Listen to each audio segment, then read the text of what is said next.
A group of farmers expresses opposition to the declaration of the National Food Security Emergency, arguing it was meant to cover the inability of the National Food Authority, or NFA, to properly manage its rice stocks. For more on this, we're joined today by Raul Montemayor, National Manager of the Federation of Free Farmers. Good morning to you, sir. Yes, good morning, Maricar, and good morning also to all those listening to your program. Mr. Montemayor, you asked the Department of Agriculture to fully study the legality of declaring food security emergency. Why do you think so, sir? Yes, well, unang-una, we did not object to it, no?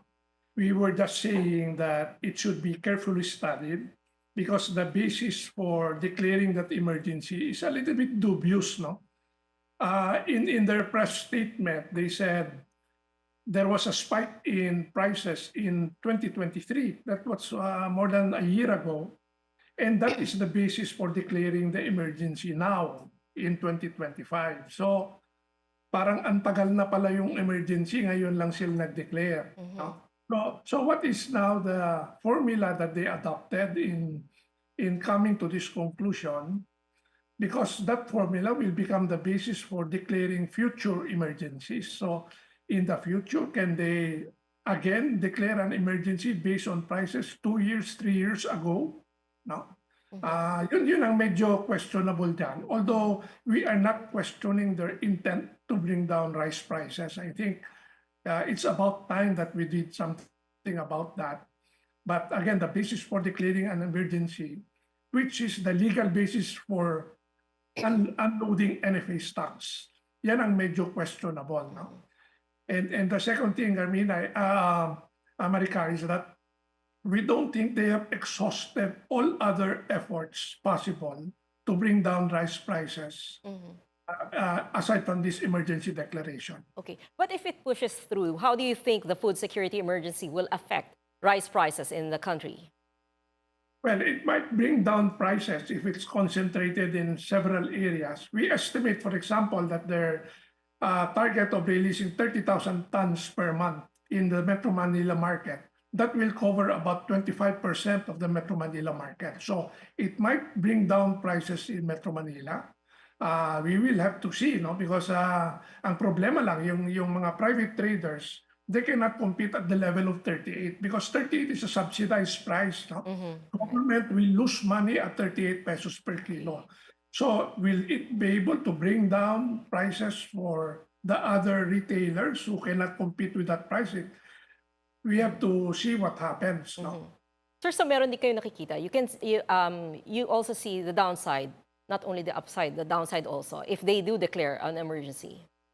Yes, well, at 38, if the private sector decides to match NFA price, that means they will have to buy the palay from the farmers at about 19 pesos per kilo. And that is a almost break-even price for farmers, for many farmers in the country. So they will lose a lot of incentive to produce. And what is ironic is that this rice problem, which is not the fault of the farmers, will eventually be, the burden of that will eventually be shouldered by farmers in terms of low prices for their palay. Okay, sir. What are the things that the DA could have done to pull down rice prices instead of declaring a food emergency? There is one glaring thing that they have not done. They have not run after the profiteers. No? And it's very clear that when they reduced the tariffs in July last year from 35% to 15%, the prices of rice should have gone down by 6 to 7 pesos per kilo kasi yun yung reduction in the tariff that importers have to pay. But the prices did not go down in the retail side. So that 7 pesos remained in the hands of importers, wholesalers, and maybe retailers. But up to now, since July last year, they have not pinpointed who is the one who took advantage. No? Okay, And but they are now trying to solve it by sort of inventing an emergency so that they will have the legal basis to release NFA rice, but they are letting these profiteers go scot-free. But for now, are the rice prices going down already? Yes, yes. And my estimate is even without the declaration, it will go down. I look at the international prices. No? It used to be about $600 per ton from Vietnam or Thailand. For the first time in January, it's below $400 per ton. So actually, hindi lang yung tariff reduction, but even the reduction in import costs. The prices today in the market should be much, much lower than what they are. But it's not happening because of the profiteering. Okay, sir. So when do you see the next harvest season? Well, it's almost about to start, and it will peak in March and April. No?